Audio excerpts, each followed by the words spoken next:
जय श्री राधे, जय श्री कृष्णा, जय श्री श्याम। जय श्री राधे, जय श्री कृष्णा, जय श्री श्याम। श्री कृष्ण गोविंद हरे मुरारी, हे नाथ नारायण वासुदेवा। श्री कृष्ण गोविंद हरे मुरारी, हे नाथ नारायण वासुदेवा। एकमात्र स्वामी सखा हमारे, एकमात्र स्वामी पिता हमारे, हे नाथ नारायण वासुदेवा। श्री कृष्ण गोविंद हरे मुरारी, हे नाथ नारायण वासुदेवा। राधे कृष्णा राधे कृष्णा राधे राधे राधे कृष्णा, राधे कृष्णा राधे कृष्णा राधे राधे राधे कृष्णा। बोलो कृष्ण लाल की जय, श्री भाके बिहारी लाल की जय, श्री मोर मुकुट बंसी वाले की जय, श्री नरसिंह भगवान की जय हो। ओम हम नामस्यो संजय पांडे सा परिवार मनसा वाचा कर्मणाय ग्रम सुख शांति समृद्धि हेतु रोगी काय हेतु। ओम सृष्टि सद समृद्धि हेतु। ओम भाद्रपद मासस्यो शुक्ल पक्षे षष्ठी तिथियो यः। ओम श्रीमद्भगवद गीताय, ओम श्रीमद्भगवद गीताय पंचमो अध्याय आरंभयो करोति वः। हमने श्री कृष्ण और अर्जुन के माध्यम से अभी तक प्रथम से लेकर चतुर्थ अध्याय का स्मरण किया, भक्ति वंदन किया, और ये हमने जाना कि हमें किस प्रकार से भक्ति के मार्ग पर चलना चाहिए और किस प्रकार से भक्ति का अनुसरण करना चाहिए। ये हमने जाना कि भक्ति का मतलब क्या है। भक्ति का कदापि मतलब ये नहीं होता कि आपके मन में लोभ, मद, अहंकार, ईर्ष्या, घृणा और तामस भाग है और आप भगवान की भक्ति करते हैं। अहंकार रूप अहम भक्ति न कृत्य न सत्य रूप विलक्षते नभ्यभ्यम कारमम द्रक्षाते सर्वसाध्यम विलक्षणे। अर्थात भगवान की भक्ति हृदय से, जब तक आपके हृदय में, जब तक आपके मन में, जब तक आपके हृदय में लोभ, मद, अहंकार, ईर्ष्या, घृणा और काम का वास है, तब तक भगवान की भक्ति स्वीकार नहीं की जा सकती। भगवान तब तक आपको अपनी भक्ति रूपी अमृत प्रदान नहीं कर सकते। तो सबसे पहले हमको चाहिए कि हम अपने मन से अहंकार का नाश करें, अपने हृदय से लोभ, मद, अहंकार और ईर्ष्या, घृणा का नाश करें। अहम अहंकार, जब तक अहम और अहंकार का ग्रसित भाग आपके हृदय में स्थित है, तब तक आप भगवान की भक्ति को प्राप्त नहीं कर सकते। अर्जुन के मन में जो द्वंद्व था, अर्जुन कौन है? हम आप मनुष्य हैं। श्रीमद् भागवत गीता क्या है? भगवान श्री कृष्ण के साक्षात उपदेश का भाग है। भगवान श्री नारायण, भगवान श्री कृष्ण ने श्रीमद् भागवत गीता के माध्यम से हर वो मनुष्य जो मनुष्य देह को प्राप्त हो चुका है, उसको ये साध्य प्रदान किया है कि श्रीमद् भागवत गीता के अध्ययन मात्र से, श्रवण मात्र से और वाचन मात्र से मनुष्य की भक्ति प्राप्त तनंगन हो जाती है, जिसके श्रवण करने से आपको आभास हो जाता है कि क्या करना चाहिए, क्या नहीं करना चाहिए। अर्जुन इतने ज्ञानी थे, पाखंड पंडित थे, उसके बावजूद भी और भगवान श्री कृष्ण ने उनको हर एक क्षण बार बार एक बात को कई बार उन्होंने बताया है। हमारे जीवन में गुरु रूपी श्री कृष्ण नहीं है, इसलिए हम सबको चाहिए कि हम श्रीमद् भागवत गीता के माध्यम से, ये मुझे सौभाग्य प्राप्त है कि आप सबके सम्मुख प्रकट होकर, सम्मुख आकर मैं श्रीमद् भागवत गीता का वाचन कर रहा हूं और मैं कोशिश कर रहा हूं कि हर एक श्लोक को विस्तार पूर्वक भावार्थ को आपके सम्मुख प्रकट कर सकूं। ओम श्रीमद् भागवत गीताय पंचमो अध्याय आरंभयं करोति वः। ओम श्री अर्जुन उवाच संन्यासं कर्माणं कृष्णा पुनर्योग संससिः वक्ष्यतयम् एतरायोकं जन्मे वृद्धिषु निश्चितम्। अर्थात हे वसुदेव, हे श्री कृष्ण प्रभु, हे कृष्ण, आप कर्मों के संसार की और फिर कर्मयोग को प्रशंसा करते हैं, इसलिए इन दोनों को एक मेरे भली बात निश्चित कल्याणकारक साधन तो उसको भगवान कैसे कहते हैं। संन्यास और कर्मयोग दोनों को आप मुझसे कहते हैं, तो दोनों का प्रतिभाव क्या है, दोनों मंत्र क्या है और दोनों किस प्रकार से विमोचन करना चाहिए, इनके कर्म भाग मुझे कृपा करके बतलाइए। श्री भगवान वाचः संन्यासं कर्म योगेश्यम निश्चर्य कर्म भाववो तपसु शर्म संन्यासम कर्म योगो विवश्यते। श्री भगवान बोले कर्म संन्यास और कर्म योग ये दोनों परम कल्याण के करने वाले हैं, परंतु उन दोनों में से कर्म संन्यास कर्म योग साधन में सुगम और होने से श्रेष्ठ है। जिसे क्या बोलते हैं, संन्यास, कर्म संन्यास सबसे श्रेष्ठ है। वो कैसे है, श्रेयम नेत्र संन्यासी योग न दृष्टि न काक्षते निद्रयो हि महाभागो मुखम बांद्रत्र मोक्षते। अर्थात हे अर्जुन, जो पुरुष न किसी से द्वेष रखता है न किसी को आकांक्षा करता है वह कर्म योग श्रद्धा सन्यासी ही समझने योग्य है, क्योंकि राग द्वेष द्वंद्वों से रहित पुरुष सुखपूर्वक संसार बंधन से मुक्त हो जाता है। हमेशा से जैसा कि मैं आप सभी से कहता हूं, नरसिंह धाम मंदिर में उपस्थित जितने भी लोग भक्तगण उपस्थित होते हैं, प्रातः काल जो श्रीमद् भागवत चिंतन चलता है उसके माध्यम से जीवन का लक्ष्य निमित्त मानकर मैं हमेशा एक बात कहता हूं, मैं जो भी बात कहता हूं कही और सुनी हुई बातें नहीं करता हूं। मैं जो भी बात कहता हूं वो हमेशा ग्रंथ विदित होती है। ग्रंथों में जिसका समावेश होता है और जो ग्रंथ में लिखा होता है उसी ग्रंथों के अध्ययन मात्र से मैं उस ग्रंथन के भाद्र से भावार्थ रूप से आपके सम्मुख प्रकट करता हूं। समाज में आजकल भीड़ चाल चल रही है, लोग कहते हैं ये मैं करा रहा हूं, ये मैं कराता हूं। जब तक आपके मन में अहंकार का एक शेष मात्र भी शेष है, लेस मात्र भी अगर शेष है, क्रोध शेष है, ईर्ष्या शेष है, घृणा शेष है, तो भगवान की भक्ति आपको प्राप्त नहीं हो सकती। आप जितने मर्जी भंडारे करा लीजिए, जितने मर्जी आप जागरण करा लीजिए, जितने मर्जी आप सत्संग करा लीजिए, जब तक आपके मन में काम लोभ मद अहंकार घृणा ईर्ष्या का भाव है तब तक आप भगवान की भक्ति को प्राप्त नहीं कर सकते। इसलिए सारे ग्रंथों का सार सिर्फ एक है, सारे भक्ति का सार एक है। सारे ग्रंथों की विदित जितने भी भावार्थ है सबके भावार्थ का मध्यकार भी एक है कि जब तक आपके हृदय में काम लोभ मद अहंकार ईर्ष्या घृणा है, अहंकार बस कहते हैं कि आज माता का जगरात्रा करा रहा हूं, आज मैं माता का भंडारा करा रहा हूं, आज मैं ये सत्संग करा रहा हूं, आज मैं ये करा रहा हूं, आज मैं ये करा रहा हूं, आज मैंने 56 भोग लगाया है। तेरा तुझको अर्पण क्या लागे मेरा, जो मेरे पास है ही नहीं। मेरे पास तो मेरा कुछ भी नहीं है, सब परमात्मा का दिया हुआ है और परमात्मा के मैं बहुत बड़ा ऋणी हूं जिन्होंने मुझे यह मनुष्य देह प्रदान किया है। मनुष्य देह में आकर आप क्या अच्छा है क्या बुरा है क्या इसका आकलन कर सकते हो। क्या अच्छा है क्या बुरा है, कौन अपना है कौन पराया है, क्या शुद्ध है क्या शुद्ध है, क्या शुद्धि है क्या विशुद्धि है, क्या लेना चाहिए क्या नहीं लेना चाहिए। आप जितनी मर्जी भक्ति कर लीजिए, जितने मर्जी परिक्रमाएं कर लीजिए, संतान अर्थात जो पुत्र संतान है, जिस घर में माता पिता स्थित है, जो संतान चारों तीर्थों की यात्रा कर देती है, चारों वेदों का संख्यान करती है, कथा कराती है, प्रतिभाव कराती है, लेकिन अगर माता पिता का सम्मान और उनसे प्रेम नहीं करती, उनका सत्कार नहीं कर सकती, तो उनके द्वारा किए हुए पूजा तप जप का कोई भी प्रावधान नहीं है, कोई भी ग्रहण नहीं करेगा। मात्र पितृस्यो प्रथम पूज्याय प्रवसाध्ययम विलक्षति कर्म योगो च कर्म पापे कर्म योगो विलक्षणे। अर्थात जो माता पिता की भक्ति प्रेम बंधन से प्रथम पूज्य करता है उसको भगवान अधि प्राप्त कर देते हैं।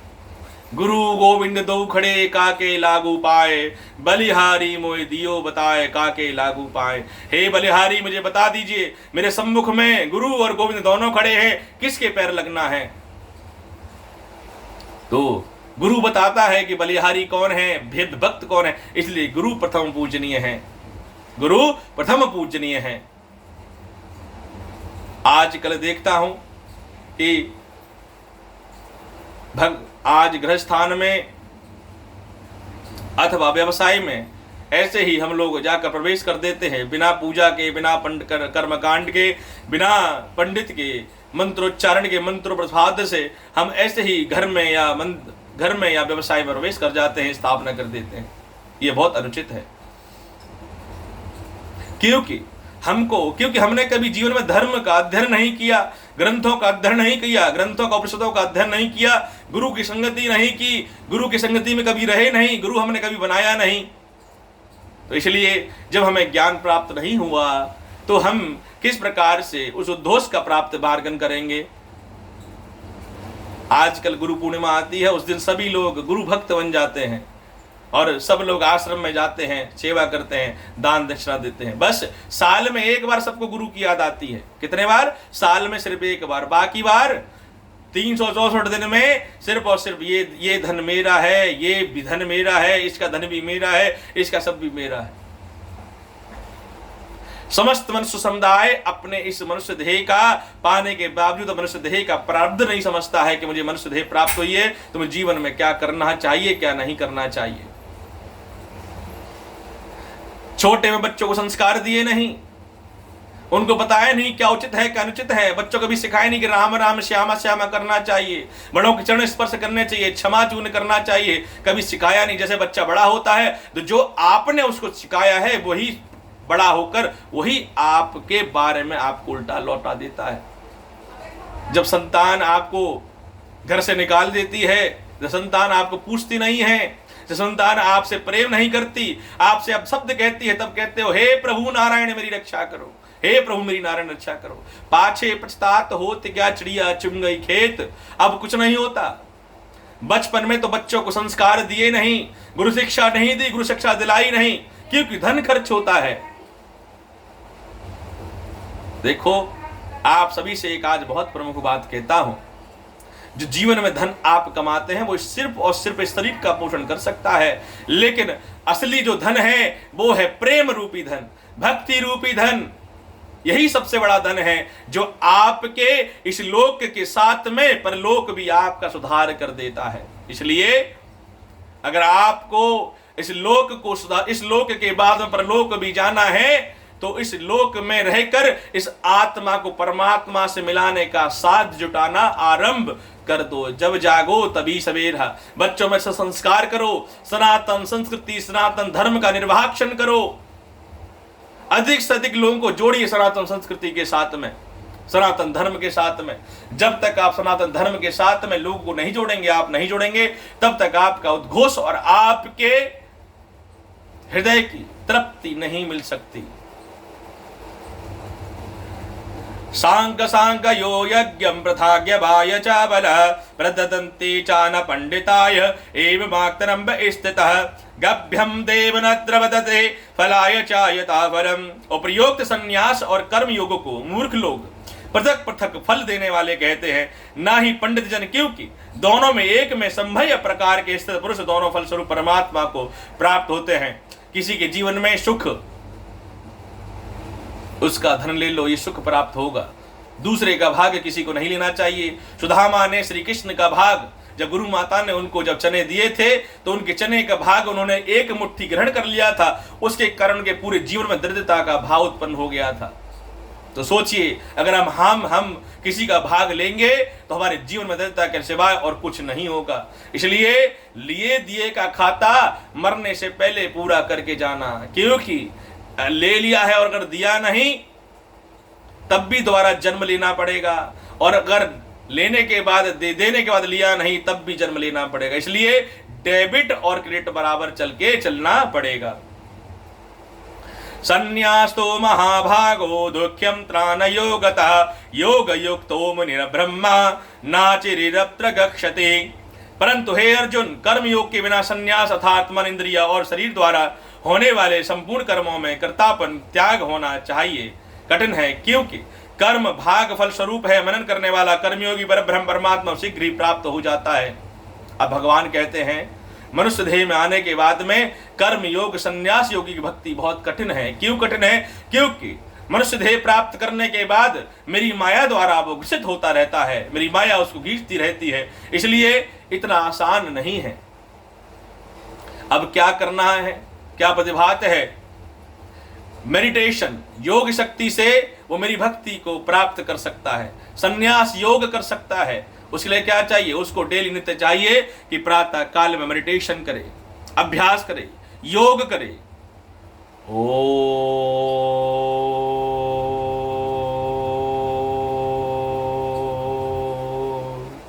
ओम के उच्चारण को जब आप ध्वनि को प्रद्युत केंद्रित करते हो तो आपका धीरे धीरे आप देखेंगे कि आपके अंदर में स्मरण शक्ति बहुत अच्छी हो गई है।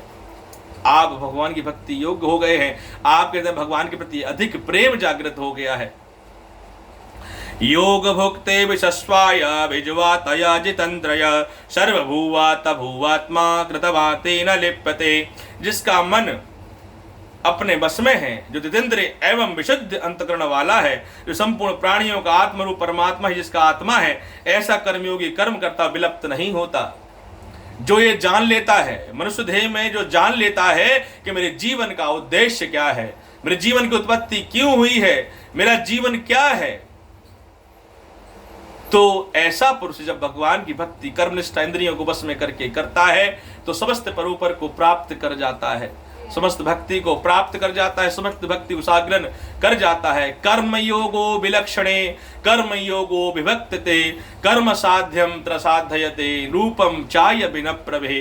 अर्थात जो कर्म भक्ति का लक्षण नहीं करता, जो कर्म शांति से सदयोग को प्राप्त नहीं करता, वो कर्म भक्ति से कर्म योग के साप्त को प्राप्त करते हुए भी निरंतर भक्ति को प्राप्त हो जाता है।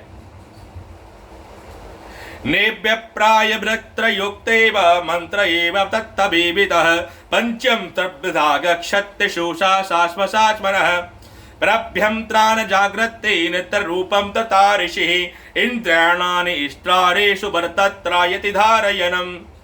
तत्व को जानने वाले संख्य योगी तो देखता हुआ, सुनता हुआ, स्पर्श करता हुआ, सूंघता हुआ, पूजन करता हुआ, गमन करता हुआ, सोता हुआ, श्वास लेता हुआ, बोलता हुआ, त्यागता हुआ, ग्रहण करता हुआ तथा आंसू को खेलता हुआ, मूंदता हुआ, इंद्रियों तथा अपने हाथों में रखता हुआ, इस प्रकार समझ कर निसंदेह ऐसा मानो कि वो कुछ भी नहीं कर रहा हूं।